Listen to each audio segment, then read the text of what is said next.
السلام علیکم ناظرین، آپ دیکھ رہے ہیں MR نیوز۔ میں ہوں کنزا اسلم اور میں ہوں راشدہ حفیظ۔ سب سے پہلے news headlines. Abu Dhabi کی ہمدان اسٹریٹ میں ایک عمارت کی بالائی منزل میں گیس سلنڈر دھماکہ ہوا۔ غیر ملکی خبر رساں ادارے کے مطابق گزشتہ رات عمارت کی بالائی منزل میں دھماکے کے بعد عمارت میں آگ لگ گئی۔ ابو ظہبی سول ڈیفنس کا کہنا ہے کہ ریسکیو ٹیموں نے عمارت میں لگنے والی آگ پر قابو پا لیا، تاہم حادثے میں کوئی جانی نقصان نہیں ہوا۔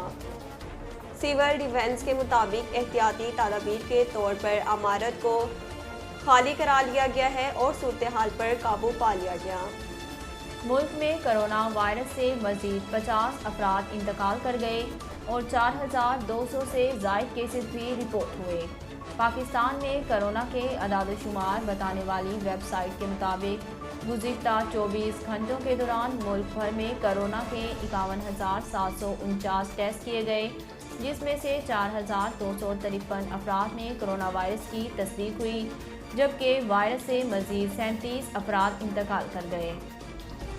سرکاری پورٹل کے مطابق گزشتہ 24 گھنٹوں کے دوران ملک میں کرونا کے مثبت کیسز کی شرح 8.2% رہی۔ MQM پاکستان کے رہنما سینیٹر فیصل سبزواری نے حکومت کو نہ گھبرانے کا مشورہ دے دیا۔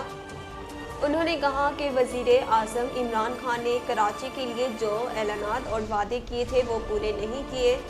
فیصل سبزواری کا کہنا تھا کہ مہنگائی کی وجہ سے 80% لوگ چاہتے ہوں گے کہ حکومت سے باہر آ جائیں۔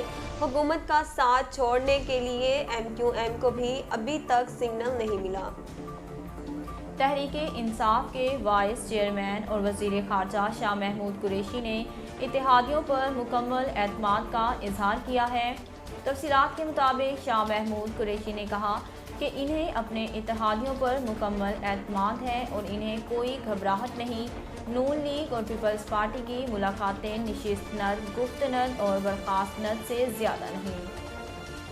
شاہ محمود کا کہنا تھا کہ نون لیگ اگر سمجھتی ہے کہ حکومت کو گرانا اتنا ہی ضروری ہے تو PTI کے لوگوں کو اپنے ٹکٹ کی گارنٹی دے۔ سپریم کورٹ نے خیبر پختونخوا میں بلدیاتی انتخابات کا دوسرا مرحلہ مؤخر کرانے کا پشاور ہائی کورٹ کا حکم معطل کر دیا۔